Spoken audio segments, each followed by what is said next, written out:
তার যে প্রতিক্রিয়া এবং তার যে অভিব্যক্তি আমরা দেখেছি, তাতে মনে হচ্ছে বহু বছর পর কোনো পাখিকে শিকল বেঁধে পায়ে শিকল বেঁধে আটকে রাখা হয়েছিল, সে পাখিটাকে মুক্ত জীবনে ছেড়ে দেওয়া হয়েছে। দেশনেত্রী বেগম খালেদা জিয়া বাংলাদেশের জনগণের হৃদয়ে অধিষ্ঠিত একজন নেত্রী।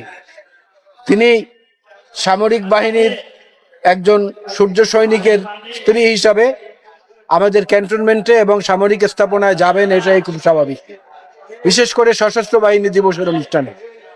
তবে তার যে প্রতিক্রিয়া এবং তার যে অভিব্যক্তি আমরা দেখেছি, তাতে মনে হচ্ছে বহু বছর পর কোনো পাখিকে শিকল বেঁধে পায়ে শিকল বেঁধে আটকে রাখা হয়েছিল, সে পাখিটাকে মুক্ত জীবনে ছেড়ে দেওয়া হয়েছে, এমন অনুভূতিটা ওনার মধ্যে আমরা দেখতে পেয়েছি।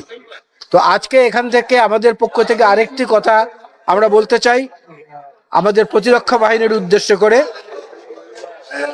বেগম খালেদা জিয়াকে যখন তার মইনুল রোডের বাড়ি থেকে উচ্ছেদ করা হয়েছিল এক কাপড়ে এবং জোর করে, এবং আদালতে মামলা বিচার চলাকালীন অবস্থায়, মামলা নিষ্পত্তির আগেই তার সেই স্মৃতির জায়গাটুকুতে এই সরকারের পক্ষ থেকে এমন কোনো পদক্ষেপ গ্রহণ করা হোক যাতে তিনি আবার তার সেই হৃদয়ের ক্ষতটাকে সারিয়ে উঠতে পারেন এবং দেশবাসীও মনে করে যে না, বেগম খালেদা জিয়ার উপর যে অন্যায় অবিচার হয়েছে সেটার অন্তত কিছুটা প্রতিকার হয়েছে। বাংলাদেশের প্রশাসনিক পরিস্থিতি, তার উপরে ভিত্তি করে এতটুকু বলা যায় যে মাত্র কিছুদিন আগে ডক্টর ইউনূস সাহেব এবং উপদেষ্টাদের মধ্যে আরেকজন যিনি আইনের দায়িত্বে আছেন, ডক্টর আসিফ নজরুল সাহেব, দুজনই বলেছিলেন নির্বাচনী ট্রেন যাত্রা শুরু করেছে।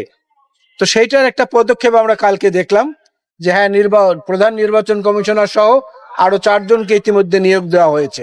সংস্কার শব্দ এবং সংস্কারের যে আকৃতি, এটা তো বিএনপির হাতে তৈরি। সুতরাং আমরা সেই সংস্কারের পক্ষে থাকবো না এমনটা তো চিন্তা করাই দূষণীয়। এই সংস্কারের মধ্যে এসে পরবর্তীতে যোগ দিয়েছে বৈষম্য বিরোধী ছাত্র আন্দোলনের সাহসী নেতারা এবং আজকের এই অন্তর্বর্তীকালীন সরকার। সুতরাং লক্ষ্য তো সবার এক, কিন্তু অন্তহীন সময় তো সেজন্য সংস্কারের জন্য নেওয়া উচিত হবে না। না, এটা দিনক্ষণ গুণে বলা যাবে না, এটা বাস্তব অবস্থা বলে দিবে। যেমন গতকালকে যে প্রধান নির্বাচন কমিশনার সহ অন্যান্যদের নাম ঘোষণা করা হয়েছে, এটা তো আমরা বলিনি, ওনারা করেছেন। এটা বুঝলাম একটা পদক্ষেপ এগিয়েছে। এইভাবে যতটা আগাবে এটা আপনারাও বুঝবেন, আমরাও বুঝবো,